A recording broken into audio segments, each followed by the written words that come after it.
एक छोटी पहाड़ी की गुफा में बने पिल रिफाइनमेंट रूम के अंदर हान ली के मुंह से एक नीली कोर फ्लेम की पतली सी धारा लगातार निकल रही थी, जो आधे फुट चौड़े एक चांदी के कॉल्ड्रन को चारों तरफ से लपेट रही थी। हान ली के चेहरे पर तनाव भरा हुआ था और उसके पूरे शरीर से रोशनी की चमक निकल रही थी। वो कॉल्ड्रन कमरे के बीचों बीच बने स्पेल फॉर्मेशन के ऊपर धीरे धीरे घूम रहा था। समय धीरे धीरे बीतता गया और पूरे पिल रूम में दवाओं की खुशबू फैलने लगी। जैसे ही हान ली ने इसे सूंघा, उसे एकदम जोश आया और उसके चेहरे पर खुशी की एक हल्की सी झलक दिखी। जब ये हल्की सी खुशबू और ज्यादा गाढ़ी हो गई, हान ली की आंखों में तेज चमक उभरी। उसने अचानक हाथों से एक मंत्र का आकार बनाया और फॉर्मेशन के एक कोने की ओर एक स्पेल सील फेंकी और जोर से बोला, ओपन। स्पेल फॉर्मेशन से धीमी धीमी गूंज निकलने लगी और लाल रोशनी की कई लहरें कॉल्ड्रन पर जा टकराईं। वो छोटा कॉल्ड्रन थोड़ी देर हिला और फिर उसका ढक्कन खुल गया। अंदर से एक दूध जैसा सफ़ेद रंग का मेडिसिनल पिल दिखा। वो पिल अंगूठे जितनी बड़ी थी। उसका शरीर पारदर्शी था और उसमें स्पिरिचुअल लाइट की चमक थी। उसके चारों तरफ दूध जैसी सफ़ेद स्मोक भी तैर रही थी, जैसे वो कोई दूसरी दुनिया की चीज़ हो। हान ली जब उस पिल को देख रहा था, उसके चेहरे पर खुशी साफ नजर आ रही थी। 9 कर्ल स्पिरिट गिनसेंग की दवा वाली ये पिल आखिरकार बन गई थी। इससे पहले हान ली कई बार नाकाम हो चुका था। अगर इस बार भी दवा नहीं बनती तो अगेट हॉर्न और डीमन एकोग्रास की बची हुई मात्रा फिर से एक कोशिश के लिए काफ़ी नहीं होती। लेकिन जहाँ तक सबसे ज़रूरी चीज़ यानी 9 कर्ल स्पिरिट जिनसेंग की बात है, हान ली को उसकी कोई चिंता नहीं थी। असल में उसे दवा बनाने के लिए पूरा जड़ वाला जिनसेंग इस्तेमाल नहीं करना पड़ा। बस उसके शरीर से थोड़ा सा लिक्विड निकालना ही काफ़ी था, जिससे वो जिनसेंग जिंदा भी रहा। लेकिन हाँ, इससे उस जिनसेंग की अंदरूनी ओरिजिन छी को काफ़ी नुकसान पहुंचा और उसकी सफ़ेद खरगोश वाली शक्ल सुस्त और थकी हुई हो गई। इसी वजह से कुछ दिनों की गहराई से सोच विचार के बाद हान ली ने उस स्पिरिट गिनसेंग के चारों तरफ कई और रिस्ट्रिक्शंस डाल दिए और फिर उसे थोड़ा सा हरा लिक्विड पिलाया। शुरू में हान ली ने बहुत ही कम मात्रा में और डाइल्यूटेड रूप में कुछ बूंदें दी, क्योंकि वो नहीं चाहता था कि कोई गड़बड़ हो। ऐसे हेवनली स्पिरिचुअल ऑब्जेक्ट्स जिनका खुद का रूप भी हो, वो आम पौधों जैसे नहीं होते। आखिरकार उस हरे लिक्विड ने स्पिरिट जिनसेंग की ओरिजिन छी को काफ़ी हद तक ठीक कर दिया और उसे फिर से ताजगी दे दी। इससे हान ली को बहुत राहत मिली और उसने इस ग्रीन लिक्विड को पूरे भरोसे के साथ इस्तेमाल करना शुरू कर दिया। अब हर बार जब भी हान ली उस जिनसेंग से थोड़ा लिक्विड निकालता, वो हरा लिक्विड देकर उसकी ओरिजिन छी फिर से बहाल कर देता। इस तरह हान ली को कभी खत्म न होने वाला सप्लाई मिल गया। लेकिन यह तरीका सिर्फ 9 कर्ल स्पिरिट गिनसेंग पर ही असरदार था। हान ली ने सोचा कि चलो इसे और स्पिरिचुअल मेडिसिन पर भी आजमा कर देखता हूँ, लेकिन नतीजा बस इतना निकला कि वो मेडिसिन थोड़ी पुरानी हो गई। अब हान ली उस दूध जैसी सफ़ेद दवा को अपनी उंगलियों के बीच पकड़े उसे ध्यान से देख रहा था। उसका रंग, आकार और खुशबू सब कुछ ठीक उसी तरह था जैसा कि एंशिएंट रिकॉर्ड्स में लिखा था। हाँ, इसकी असर देखने के लिए अब बस सही समय का इंतज़ार करना था। हान ली ने हल्की सी सांस ली और इस मुश्किल से बनी हुई पिल को पहले से तैयार जेड बॉक्स में बहुत संभाल कर रख दिया। फिर वो पिल रूम से बाहर निकल गया। करीब 60 साल की कल्टीवेशन के बाद हान ली ने आखिरकार ग्रेट डेवलपमेंट टेक्निक की चौथी लेयर पूरी कर ली थी, जिससे उसकी स्पिरिचुअल सेंस की ताकत बढ़ गई थी। जहाँ तक एज्योर एसेंस सॉर्ड आर्ट्स की बात है, हान ली इसे कुछ महीने पहले ही 9वीं लेयर तक पहुँचा चुका था और ग्रेट परफेक्शन स्टेज भी पार कर चुका था, जिससे वह फॉल्स नासेंट स्टेज में पहुँच गया था। अब दवा भी तैयार थी, टेक्निक्स भी पूरी थीं। हान ली पूरी तरह से तैयार था, लेकिन ऐसा नहीं था कि अब हान ली जल्दबाजी में नासेंट सोल बनाना शुरू कर दे। उसने ऐसा नहीं किया। इसके बजाय हान ली अकेले अपने केव रेजिडेंस से बाहर निकला और ड्रीम क्लाउड माउंटेन्स के एक शांत और खूबसूरत जगह पर जा पहुंचा। वहां जाकर वो आराम से बैठ गया और एकदम स्थिर हो गया। इस दौरान उसने अपनी जिंदगी की पूरी कहानी याद की। बचपन में उसका परिवार बहुत प्यार करता था और उसकी एक छोटी बहन थी जिससे वो खूब खेलता था। फिर जब वो थोड़ा बड़ा हुआ तो तीसरे चाचा की सिफारिश पर 7 मिस्ट्री सेक्ट में भर्ती हो गया। वहीं उसे बहुत सख्त लोग भी मिले। वहीं उसकी मुलाकात डॉक्टर मो से हुई और इटर्नल स्प्रिंग आर्ट्स की कल्टीवेशन शुरू की। फिर वो ग्रेट साउथ मीटिंग में पहुंचा, जहां उसे असली कल्टीवेशन की दुनिया का पता चला। फिर येलो मेपल वैली। जैसे जैसे हान ली ये बातें सोचता गया, उसकी यादें और भी साफ होती गईं और उसके चेहरे पर अलग अलग भाव उभरते गए। एक अलग सी मुस्कान भी जो उसने कभी नहीं दिखाई थी। 3 दिन बाद हान ली ने अपनी आंखें बंद कर लीं और दोबारा शांत हो गया। अब वो ऑब्लिवियस अवस्था में दुनिया के डाव को समझने में लग गया। 1 महीने बाद हान ली वहां से निकला और उसकी मैजिक पावर, शरीर और मन तीनों एकदम पीक पर थे। खासकर उसका मन, जो अब और भी मजबूत हो गया था।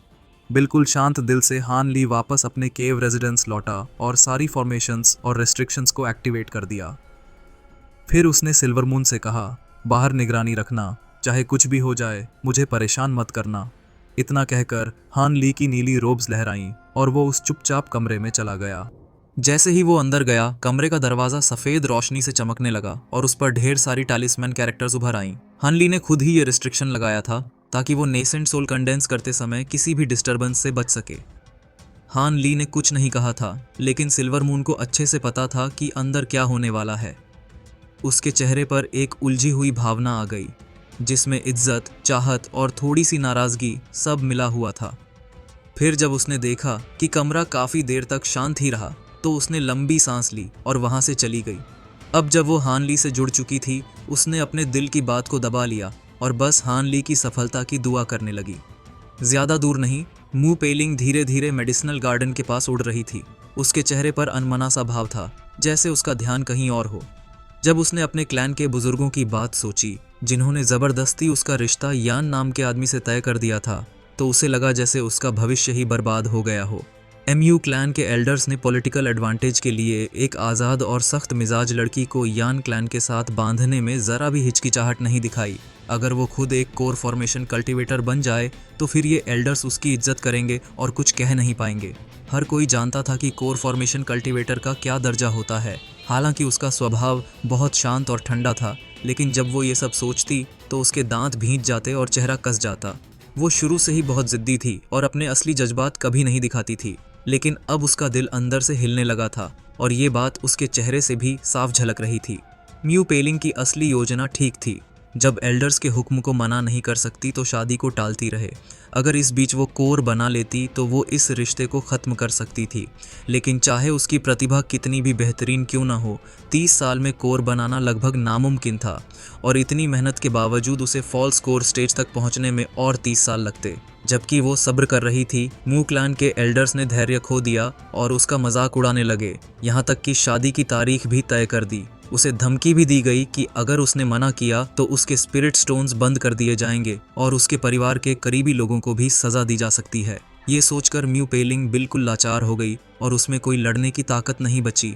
जहाँ तक ड्रिफ्टिंग क्लाउड सेक्ट की बात है, भले ही उसके माउंटेन लॉर्ड और डिसाइपल्स उससे बहुत अच्छा व्यवहार करते थे, लेकिन वो भी इस मामले में कुछ नहीं कर सकते थे, क्योंकि वो खुद अपने अपने क्लान्स के हितों में फंसे हुए थे।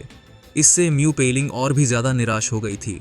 और सबसे बुरी बात, वो घूरने वाला सीनियर मार्शल ब्रदर यान, जिसे उसके डे स्प्रिंग माउंटेन जाने की खबर मिल गई थी, अब उसे बार बार परेशान करने लगा था। अगर उसकी मैजिक पावर उससे कई गुना ज़्यादा न होती तो शायद वो यान उसे ज़बरदस्ती पकड़ने की कोशिश करता। इस बात से म्यू पेलिंग इतनी ज़्यादा गुस्सा हो गई कि वो अपना मैजिक टूल निकालकर उसे मार ही डाली। लेकिन आज का दिन कुछ अलग था। उसे मेडिसिनल गार्डन्स की विजिट पर जाना था। उसने ये काम खुद ही ले लिया और जल्दी ही डे स्प्रिंग माउंटेन से निकल गई ताकि उस यान से दूर रह सके। अब हान ली का मेडिसिनल गार्डन तीसरा गार्डन था जहां उसे जाना था। हान ली का नाम आते ही उसके मन में थोड़ा अजीब सा एहसास हुआ। जब वो सिर्फ एक की कंडेंसेशन डिसाइपल था, तब भी उसे कुछ रहस्यमयी सा लगा था।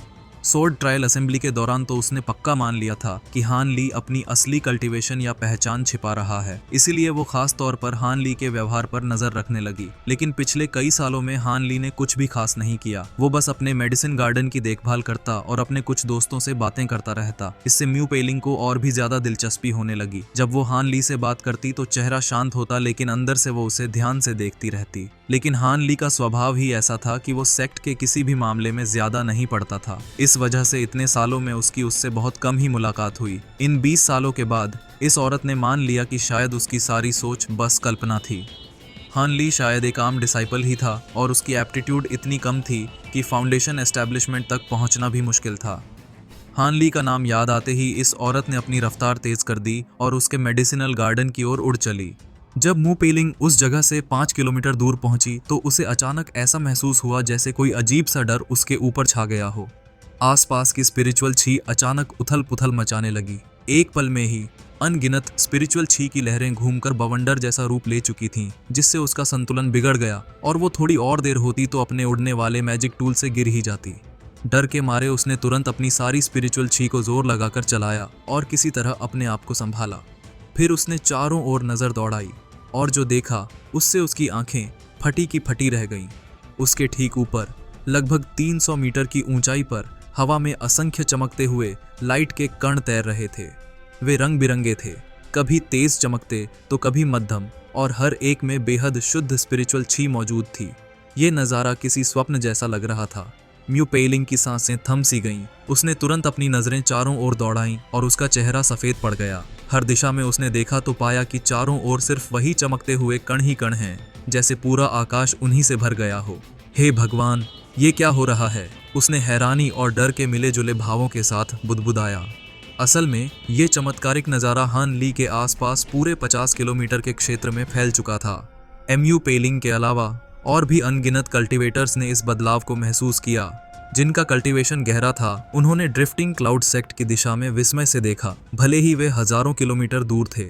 ज्यादातर कल्टीवेटर्स को समझ नहीं आया कि ये क्या हो रहा है, लेकिन कुछ जो इस रहस्य को जानते थे, वे ईर्ष्या और श्रद्धा से इस दृश्य को निहार रहे थे।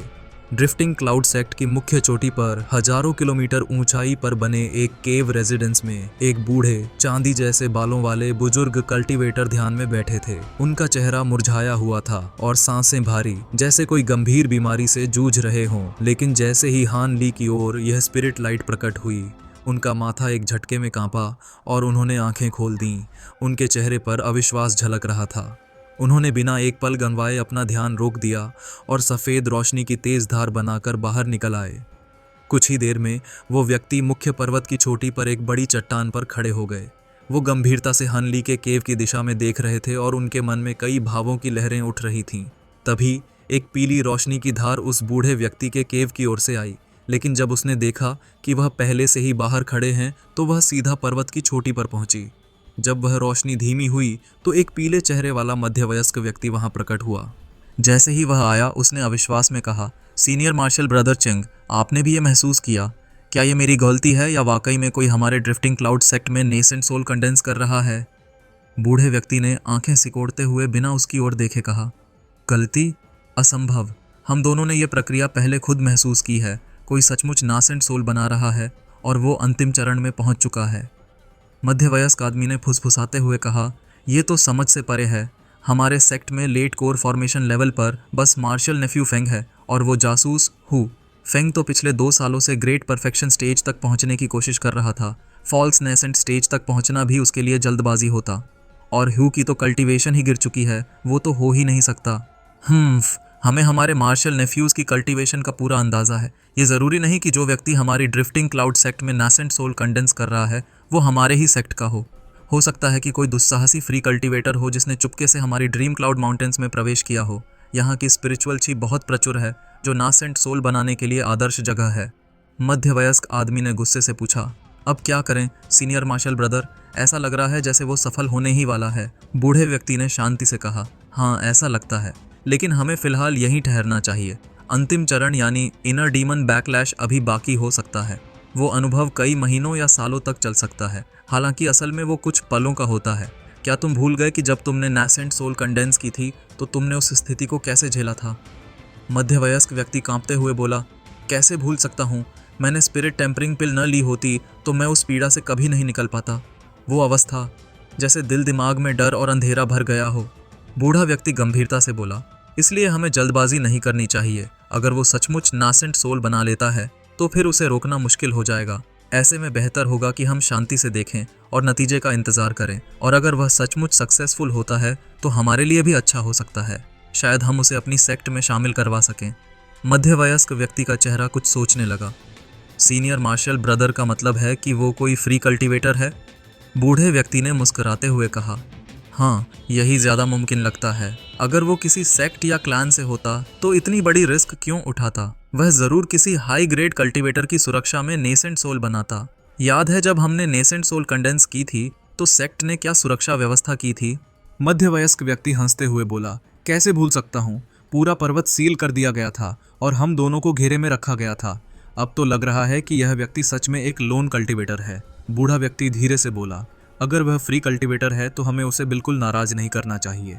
इस स्तर तक पहुंचना बहुत मुश्किल होता है और ऐसे लोग अक्सर असाधारण योग्यता रखते हैं। उनके पास कोई सेक्ट की बंदिश नहीं होती और अगर उन्हें कुछ बुरा लगता है तो वे बिना किसी संकोच के प्रतिशोध ले सकते हैं। क्या तुमने हेवन वेंज नामक एक्सेंट्रिक कल्टीवेटर को नहीं देखा? उसकी डरावनी ताकत और बेबाक व्यवहार के चलते कोई उसे छेड़ने की हिम्मत नहीं करता। ये सुनकर मध्यवयस्क व्यक्ति ने चुपचाप सिर हिला दिया। फिर अचानक बूढ़े व्यक्ति की आंखों में चमक आई और वो धीरे से बोले, शुरू हो गया है। मध्यवयस्क व्यक्ति चौंक गया और उसने जल्दी से अपनी स्पिरिचुअल सेंस हनली के केव की ओर भेजी।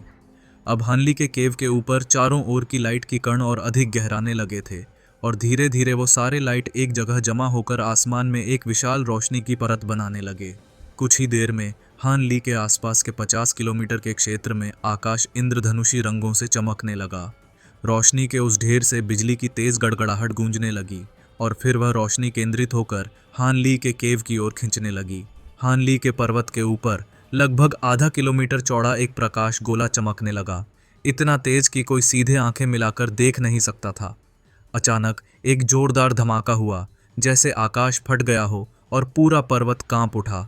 उसी वक्त एक नीली रोशनी का स्तंभ पर्वत से ऊपर उठा और सीधे आसमान में उस प्रकाश गोले को चीरता हुआ चला गया। इसके बाद वो प्रकाश गोला काले बादलों से ढक गया और बिजली, तूफान और हवा का तूफान उसमें उमड़ने लगा। पर जैसे जैसे वो छोटा होता गया, उसकी रोशनी और भी तेज होती गई। इधर कई कल्टीवेटर्स जो पहले ही पर्वत के पास इकट्ठा हो चुके थे, उन्होंने ये अद्भुत दृश्य देखा और वे सब अचरज में एक दूसरे की ओर देखने लगे, जैसे किसी को समझ नहीं आ रहा था कि अब क्या किया जाए। कुछ देर बाद सभी की आंखों के सामने वह विशाल प्रकाश गोला सिकुड़ते हुए एक पारदर्शी मुट्ठी जितने आकार की चमकती हुई गेंद में बदल गया, जिसमें असाधारण मात्रा में स्पिरिचुअल छी भरी हुई थी। उसे पास से देखने वाले कल्टीवेटर्स चुपचाप खड़े रह गए। किसी की हिम्मत नहीं हुई कि वो कोई भी जल्दबाजी भरा कदम उठाए।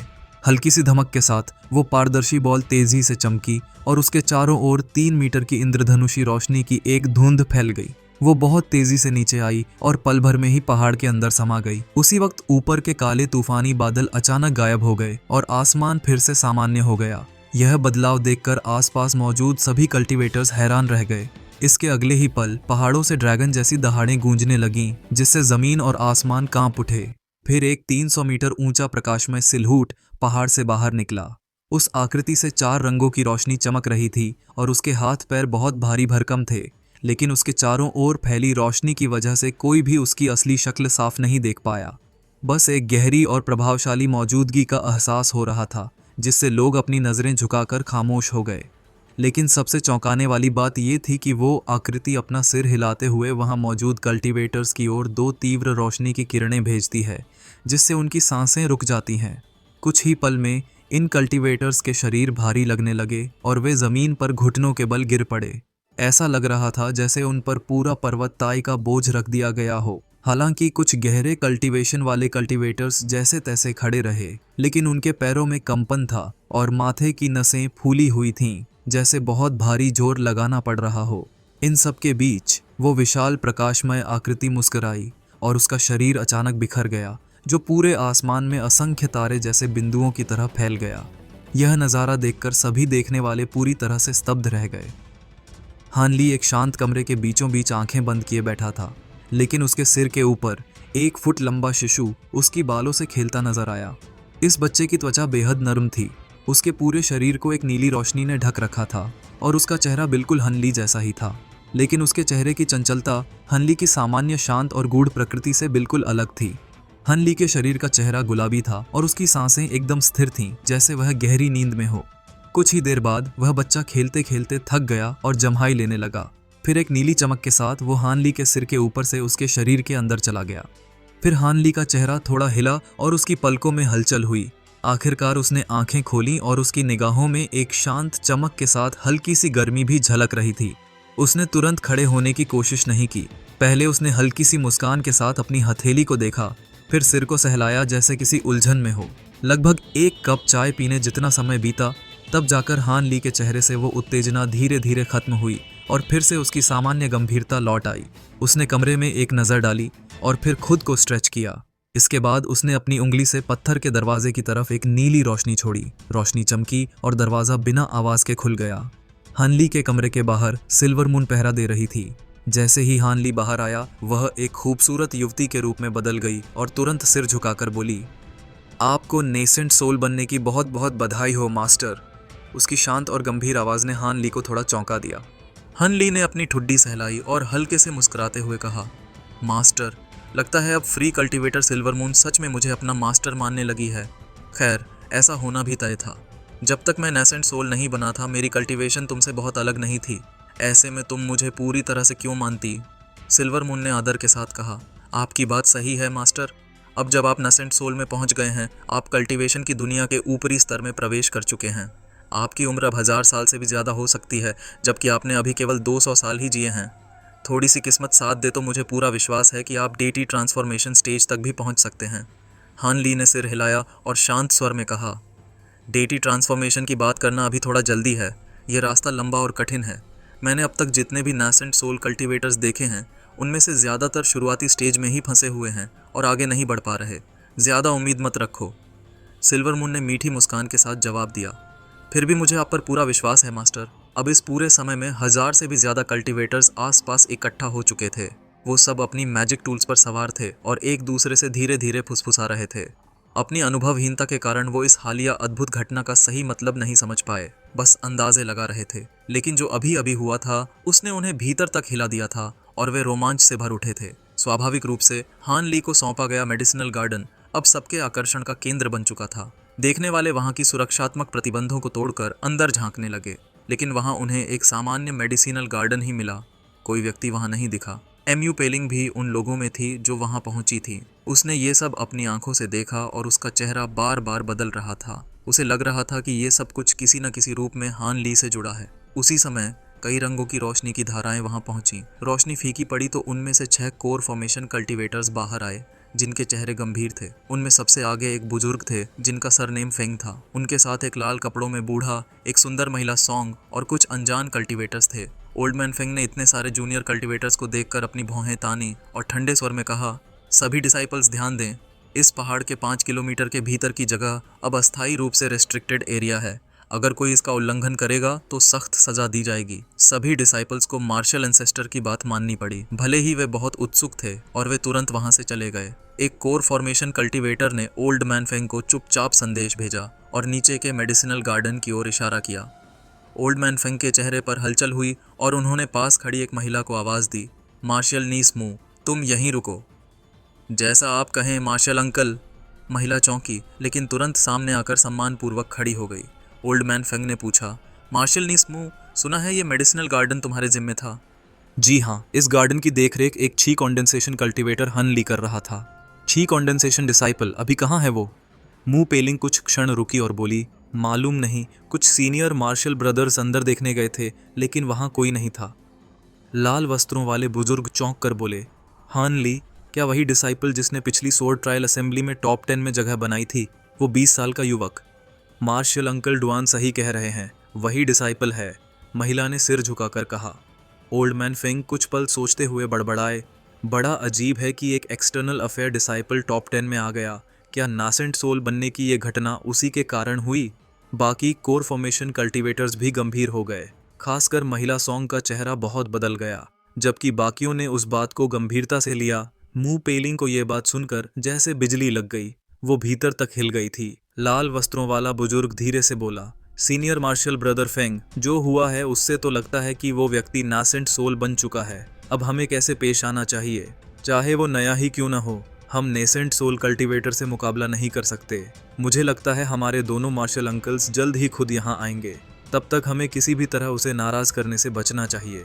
तभी ओल्ड मैन फेंग की आंखों में चमक आई और वो बोला, ओह, मार्शल अंकल्स आ चुके हैं। बाकी सबने राहत की सांस ली और आकाश की ओर देखा, जहां 2 चमकती रोशनियां नजर आ रही थीं, एक सफ़ेद और एक पीली। कुछ ही पलों में वो दोनों रोशनियां पास आ गईं। ओल्ड मैन फेंग और बाकियों ने 2 कतारों में खड़े होकर आदर से सिर झुकाया। कुछ ही पल में वो सफ़ेद बालों वाले बूढ़े और पीला चेहरा लिए मंझोले उम्र के व्यक्ति उनके सामने आ खड़े हुए।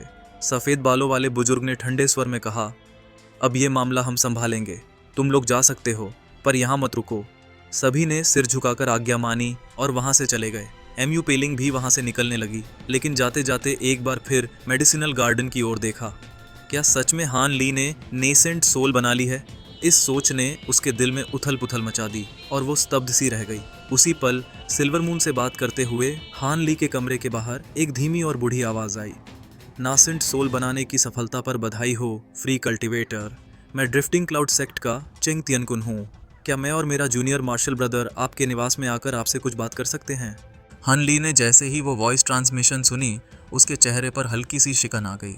हान ली ने शांत स्वर में कहा, सिल्वर मून, रिस्ट्रिक्शंस हटा दो और ड्रिफ्टिंग क्लाउड सेक्ट के उन दोनों एल्डर्स को अंदर आने दो। मुझे उनसे कभी न कभी बात तो करनी ही थी, लेकिन जब तुम रिस्ट्रिक्शंस हटाओ तो अपने आप को बिल्कुल भी मत दिखाना। तुम भले ही एक लोमड़ी होने के नाते कंसीलमेंट और इल्यूजन्स की मास्टर हो, लेकिन तुम्हारी डिमोनिक छी नेसेंट सोल कल्टीवेटर से नहीं छुप सकती। जी मास्टर, सिल्वर मून ने आदरपूर्वक जवाब दिया और हल्के कदमों से बाहर निकल गई। कुछ ही पलों में पहाड़ी का दृश्य अचानक बदल गया।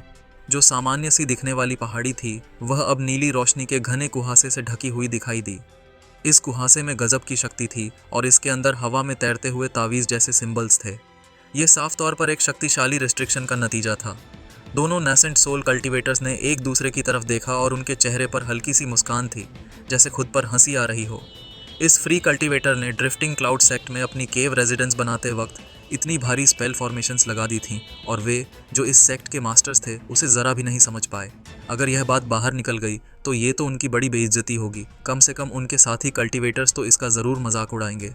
उसी वक्त उस कुहासे के अंदर से हान ली की आवाज़ आई, मैं हान ली आपकी आदरणीय सेक्ट की ज़मीन का इस्तेमाल कर रहा हूँ कल्टीवेशन के लिए और अभी तक आपको सूचित नहीं कर पाया। मेरी यह हरकत थोड़ी असावधानी भरी थी, लेकिन मुझे उम्मीद है कि आप दोनों बुरा नहीं मानेंगे। कृपया अंदर आइए, मैं रिस्ट्रिक्शंस हटा रहा हूँ। उसके शब्द बहुत ही सभ्य और मधुर थे। वह सिल्वर हेड बुजुर्ग हंसते हुए बोले, अरे फ्री कल्टीवेटर, ऐसी क्या बात कह रहे हो? ये तो हमारे सेक्ट का सौभाग्य है कि आपने यहाँ नेसेंट सोल बनाई। हम तो खुद इतने जल्दी में आ गए कि आपको बधाई देने के लिए कोई तोहफा भी नहीं लाए। थोड़ा शर्मिंदा हैं। हान ली ने शांतिपूर्वक जवाब दिया, फ्री कल्टीवेटर मजाक कर रहे हैं। असली आभार तो मुझे है जो यहाँ नासेंट सोल बनाने का मौका मिला। इतना कहने के बाद वो नीला कुहासा तेजी से कांपने लगा और 10 मीटर चौड़ा एक रास्ता खुल गया। ये देखकर दोनों कल्टीवेटर्स बिना कोई झिझक अंदर चले गए और कुछ ही पल में एक पत्थर के दरवाजे के सामने पहुंच गए। दरवाज़ा खुला था और उसके सामने नीली पोशाक पहने एक युवक खड़ा था, जिसकी उम्र करीब 20 साल लग रही थी और चेहरा आम सा था। फ्री कल्टीवेटर्स, कृपया अंदर आइए। हान ली ने मुस्कुराकर उनका स्वागत किया। आपका धन्यवाद। दोनों ने झुककर अभिवादन किया और उसके पीछे चल दिए। जल्द ही नीला कुहासा फिर से घूमने लगा और वो रास्ता गायब हो गया। रेस्ट्रिक्शंस दोबारा लग गए। हालांकि दोनों ने यह महसूस किया, लेकिन उन्हें कोई चिंता नहीं हुई क्योंकि वे ड्रिफ्टिंग क्लाउड सेक्ट की सीमा में ही थे। वे हान ली के पीछे चलते हुए एक छोटी सी गुफा से होते हुए एक बड़े हॉल में पहुंचे। जैसे ही वे बैठे, हान ली ने अपनी स्पिरिचुअल सेंस से इशारा किया और एक बड़ा बंदर जैसा पपेट एक प्लेट लेकर आया, जिसमें 3 कप गर्म चाय थे। पपेट ने सबके सामने एक एक कप रखे और फिर चला गया। हान ली ने कहा, कृपया इस स्पिरिट टी को चखिए, इसे मैंने खुद तैयार किया है। चाय की तारीफ करने के बाद सिल्वर हेड बुजुर्ग ने उस दिशा में देखा जिधर पपेट गया था और हैरानी से बोले, मुझे उम्मीद नहीं थी कि फ्री कल्टीवेटर हन मैकेनिकल पपेट्स की कला भी जानते हैं। यह तो बहुत कम देखने को मिलता है। हान ली ने हल्के स्वर में कहा, बस यूं ही शौक में कुछ पपेट्स बना लिए। आपके जैसी नज़रों से तो ये कुछ भी नहीं। वो मिडिल एज्ड कल्टीवेटर जिसका नाम लू था, पपेट से बहुत प्रभावित हुआ और मुस्कुराते हुए बोला, हे फ्री कल्टीवेटर हन कुछ ज़्यादा ही विनम्र हो रहे हैं। वो बंदर भले ही पपेट था, लेकिन उसमें मिड फाउंडेशन एस्टैब्लिशमेंट कल्टीवेटर जितनी स्पिरिचुअल छी थी। हान ली ने सिर हिलाया और कहा, सही है कि इस पपेट में इतनी ताकत है, लेकिन इसमें सिर्फ एक ही अटैक तरीका है। ऊपर से इसके बनाने का खर्च बहुत ज़्यादा है, एक टॉप ग्रेड मैजिक टूल के बराबर। सिल्वर हेड बुजुर्ग बोले, अगर ऐसा है तो ये पपेट्स बहुत काम के होंगे। अगर कोई लो ग्रेड कल्टीवेटर इसे साथ रखे तो उसकी सुरक्षा के लिए काफ़ी है, लेकिन ये पपेट कला तो 1000 बैम्बू स्कूल की लग रही है, जो फार वेस्ट में है। क्या आप वहीं से आए हैं? हान ली मुस्कुराया और आंखें थोड़ी सिकोड़ते हुए बोला, ये कला मुझे एक अनजान किताब से मिली। फार वेस्ट से इसका कोई लेना देना है या नहीं, मुझे नहीं पता, पर इतना ज़रूर जानता हूँ कि वहाँ के कल्टीवेटर्स पपेट टेक्निक्स में माहिर होते हैं। मैं भी भविष्य में वहाँ जाकर सीखने का इरादा रखता हूँ। लेकिन रही बात मेरे ओरिजिन की, तो मैं हेवनली साउथ का ही रहने वाला हूँ। बहुत पहले स्टेट ऑफ यूए में जन्मा था, लेकिन जब डेविल दाऊ ने हमला किया तो मुझे वहाँ से भागना पड़ा। दोनों ने एक दूसरे की ओर देखा। फिर कल्टीवेटर लू ने पूछा, तो आप स्टेट ऑफ यूए से हैं? यह जानकर हैरानी हुई। आप ज़रूर बहुत लंबे समय से कल्टीवेट कर रहे होंगे, पर आपकी उम्र तो अभी भी बहुत कम लगती है। क्या यह किसी टेक्निक का असर है? क्योंकि नासेंट सोल स्टेज तक पहुंचने में 300 साल से ज़्यादा लग जाते हैं। कल्टीवेटर लू खुद करीब 400 साल में इस स्तर तक पहुंचा था। हान ली ने कहा, नहीं, ये मेरी कल्टीवेशन टेक्निक का असर नहीं है। मुझे एक लकी इनकाउंटर में फेस सेटिंग पिल मिला था, जिससे मेरा चेहरा पिल लेने के समय जैसा ही रह गया। जहाँ तक मेरी कल्टीवेशन का सवाल है, तो मुझे 200 साल से थोड़ा ज़्यादा ही हुआ है। कल्टीवेटर लू पिल का नाम सुनकर हैरान नहीं हुआ, लेकिन हान ली की उम्र सुनकर उसकी आंखें चौड़ी हो गईं। क्या? सिर्फ 200 साल? सिल्वर हेड बुजुर्ग का चेहरा भी थोड़ा बदल गया और उसने जल्दी से पूछा, आप सच में सिर्फ 200 साल से कल्टीवेट कर रहे हैं? उसे पता था कि हेवनली साउथ में ऐसे गिने चुने कल्टीवेटर्स ही हुए हैं जो 200 साल में नासेंट सोल तक पहुंचे, और वे सब एक्स्ट्रॉर्डिनरी लोग थे। कई तो ब्रेक थ्रू करते ही गायब हो गए या लेजेंड बन गए। क्या 200 साल में नेसेंट सोल बनने में कुछ गलत है क्या? हान ली के चेहरे पर हल्की सी उलझन थी। उसे पता था कि उसने दूसरों से तेज कल्टीवेट किया है, लेकिन इसका डीपर मीनिंग नहीं जानता था। सिल्वर हेड बुजुर्ग ने लंबी सांस ली और प्रशंसा से कहा, नहीं नहीं, बस हम बहुत हैरान थे कि आपने इतनी कम उम्र में नेसेंट सोल बना ली। इससे साफ है कि आपका भविष्य उज्जवल है। अब उसने ठान लिया था कि चाहे जैसे भी हो, हान ली को अपने सेक्ट में शामिल करना ही होगा। उसकी ताकत को नजरअंदाज करना गलती होगी। कल्टीवेटर लू के चेहरे पर थोड़ा उलझन था, लेकिन उसने खुद को संभाल लिया। कुछ वॉइस ट्रांसमिशन भेजने के बाद दोनों नेसेंट सोल कल्टीवेटर्स गंभीर हो गए। हान ली सब कुछ ध्यान से देख रहा था, लेकिन चेहरे पर कोई असंतोष नहीं था। उसने चुपचाप अपना चाय का घूंट लिया। फिर कल्टीवेटर लू और सिल्वर हेड बुजुर्ग ने अपनी बातचीत खत्म की।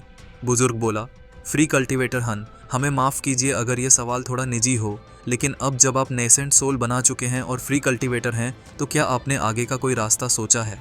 हान ली ने थोड़ा सोचते हुए कहा, कहाँ जाना है? अभी तक कुछ सोचा नहीं। स्टेट ऑफ यूए पर डेविल डाओ का कब्जा है और गोस्ट स्पिरिट सेक्ट से मेरी दुश्मनी है, तो वहाँ जाना नामुमकिन है। बाकी जगहों के बारे में अभी तक कुछ तय नहीं किया। सिल्वर हेड बुजुर्ग ने गंभीर होकर कहा, अगर आपको हमारा ड्रिफ्टिंग क्लाउड सेक्ट बुरा न लगे, तो क्यों ना आप हमारे सेक्ट में शामिल हो जाएं। भले ही हमारा सेक्ट एंशिएंट सोर्ड सेक्ट जितना शक्तिशाली न हो, लेकिन हमारे पास कई अलग अलग टेक्निक्स हैं। हमने कभी एक ही मेथड पर जोर नहीं दिया और तरह तरह की कल्टीवेशन कला सीखी है। अगर आप हमारे सेक्ट में आते हैं तो आपको हम भाई मानेंगे, आउटसाइडर नहीं। हान ली के चेहरे पर हल्की सी झिझक दिखी। आपके सेक्ट का एल्डर बन जाऊं?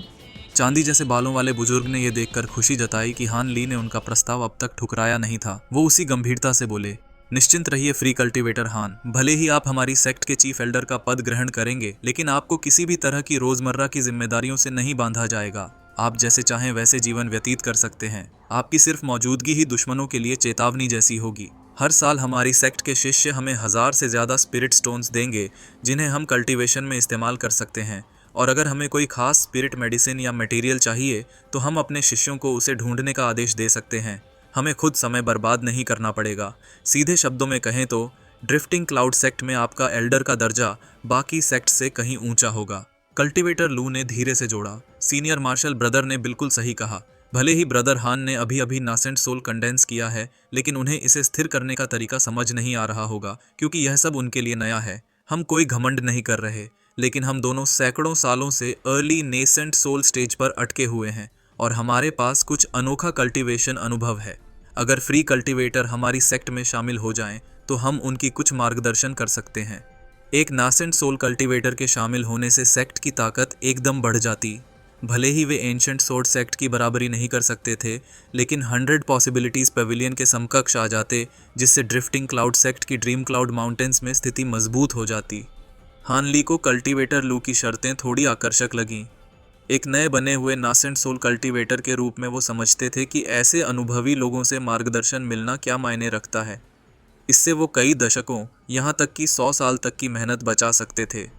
ड्रिफ्टिंग क्लाउड सेक्ट में रहने का विचार उन्होंने पहले भी किया था, लेकिन पूरी तरह से विश्लेषण नहीं किया था। अब जब उन्होंने खुद ये प्रस्ताव दिया था, तो हान ली को इसके फ़ायदे नुकसान गंभीरता से सोचने पड़े।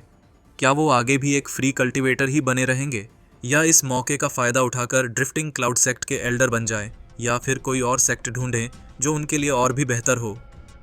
काफ़ी देर तक सोचते रहने के बाद हान ली ने सिर उठाया और कहा, आप दोनों की कृपा का धन्यवाद फ्री कल्टीवेटर्स, लेकिन अभी मैंने सिर्फ नेसेंट सोल कंडेंस किया है और मेरा मन बहुत व्याकुल है। इतना बड़ा निर्णय लेने के लिए क्या आप मुझे कुछ दिन का समय दे सकते हैं? 3 दिन में मैं निश्चित जवाब दे दूंगा। हान ली की बात सुनकर दोनों ने एक दूसरे की ओर देखा। थोड़ी देर सोचने के बाद बुजुर्ग बोले, हमें क्षमा करें, लगता है हमने कुछ जल्दबाजी कर दी। इतना बड़ा निर्णय लेने के लिए कुछ दिन लगना स्वाभाविक है। इस दौरान हम इस जगह को एक फॉरबिडन एरिया घोषित कर देंगे, ताकि हमारे शिष्य आपको परेशान न करें। 3 दिन बाद हम दोबारा आपसे मिलने आएंगे। यह कहकर वो हान ली से थोड़ी बातचीत करके शालीनता से विदा हो गए। हान ली ने उन्हें दरवाजे तक छोड़कर वापस हॉल में आकर बैठ गए।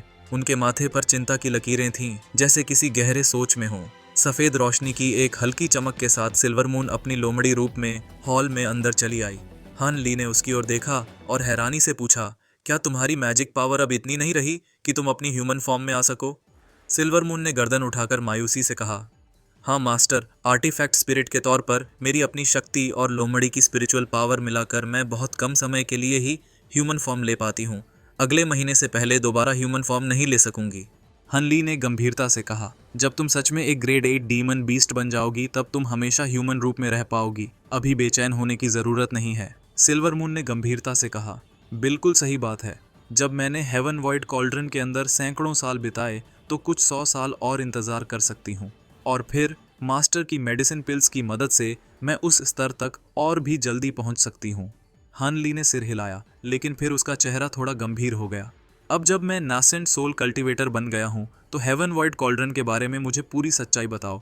अब तक मैंने नहीं पूछा क्योंकि मेरी कल्टीवेशन कमज़ोर थी, लेकिन अब मुझे ये जानना ज़रूरी है कि उसे खोलने का तरीका क्या है और उसमें हेवनमेंट पिल के अलावा और क्या क्या छिपा हुआ है।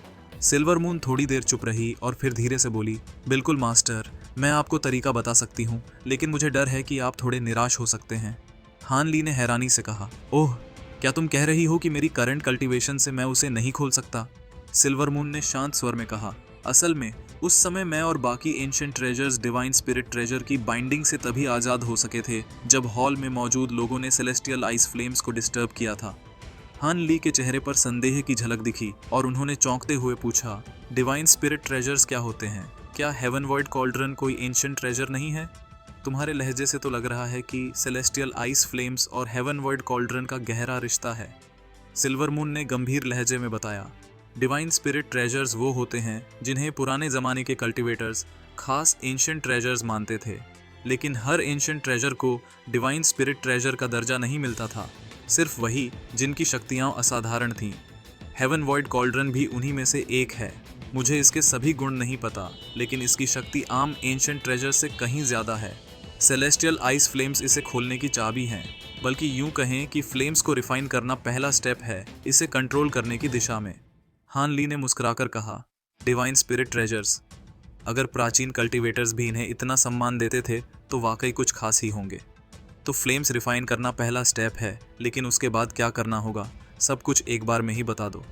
हान ली इस बात से निराश नहीं हुए। वो समझते थे कि इतनी शर्तें और प्रक्रियाएं सिर्फ इसी बात की तरफ इशारा कर रही थीं कि यह ट्रेजर उनकी सोच से कहीं ज़्यादा ताकतवर है। यह उनके लिए एक अच्छा संकेत था। जब तक हेवन वॉइड कॉल्ड्रन उनके पास है, उन्हें पूरा विश्वास था कि एक दिन वो इसे पूरी तरह कंट्रोल कर सकेंगे। सिल्वर मून ने सिर हिलाया और ईमानदारी से कहा, उसके आगे क्या करना है यह मुझे नहीं पता मास्टर। फ्लेम्स रिफाइन करने के बाद मैं आपको सुझाव दे सकती हूँ, लेकिन अभी के लिए सिर्फ इतनी ही जानकारी है। हान ली ने हल्के से सिर झुकाया, तो फिर यह थोड़ा मुश्किल होगा, पर ठीक है, पहले फ्लेम्स रिफाइन करता हूँ, आगे जो होगा देखा जाएगा। वैसे तुमने बाकी ट्रेजर्स के बारे में कुछ नहीं बताया। सिल्वर मून डर गई कि हान ली नाराज ना हो जाए, इसलिए जल्दी से बोली, मेरा इरादा कुछ छिपाने का नहीं था मास्टर, बस यही कि हेवन वर्ड कॉल्ड्रन में सिर्फ 2 और हेवनमेंट पिल्स हैं, बाकी सब कुछ खाली है। इतने सालों में कुछ महान कल्टीवेटर्स ने फ्लेम्स को डिस्टर्ब किया था और उस समय कुछ एंशिएंट ट्रेजर्स भाग निकले थे। जब आप पहुंचे थे तब सिर्फ वही बचे थे जो आपने देखे। हान ली के चेहरे पर ज़रा भी नाराज़गी नहीं दिखी, जैसे उन्हें पहले से इसका अंदेशा था। अगर ऐसा है तो ठीक है। अब मेरी कल्टीवेशन ऐसी है कि आम एंशिएंट ट्रेजर्स मेरी ज़रूरतों को पूरा नहीं कर सकते। अब हेवन वॉइड कॉल्ड्रन को अपना बनाना ही सबसे बेहतर होगा। सिल्वर मून हंसते हुए बोली, मास्टर ने मुझे आज़ाद किया, इसी बात पर तो मुझे गर्व है। और आपकी बात सही है, पुराने ज़माने में स्पिरिट ट्रेजर्स की संख्या सिर्फ लगभग 60 ही थी। हर एक की ताकत इतनी थी कि दुनिया हिल जाए। सच कहूँ तो शुरू में मुझे लगा था कि आपका छोटा सा बॉटल भी कोई स्पिरिट ट्रेजर है, लेकिन फिर मुझे शक हुआ।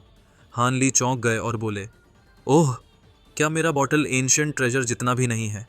छोटी सी लोमड़ी ने होंठ चाटे और गंभीरता से बोली, ऐसा नहीं है मास्टर, आपका छोटा बॉटल तो स्पिरिट ट्रेजर्स को भी मात दे सकता है। बाकी सभी स्पिरिट ट्रेजर्स हेवनली लॉज के अंदर काम करते हैं, लेकिन ये बॉटल जो मेडिसिन को उम्र दे सकता है, वो तो खुद हेवनली लॉज को तोड़ता है। मुझे लगता है कि ऐसा ट्रेजर सिर्फ स्पिरिट रेल्म या उससे ऊपर की दुनिया में ही बनाया जा सकता है। हान ली की सांस थमी सी लगी और उन्होंने जोश में पूछा, मतलब ये बॉटल किसी हायर रेल्म के इमॉर्टल ने बनाया हो सकता है? सिल्वर मून ने सिर हिलाया, बिल्कुल हो सकता है। हान ली चुप हो गए और धीरे से उस छोटे बॉटल को स्टोरेज पाउच से निकालकर ध्यान से देखने लगे।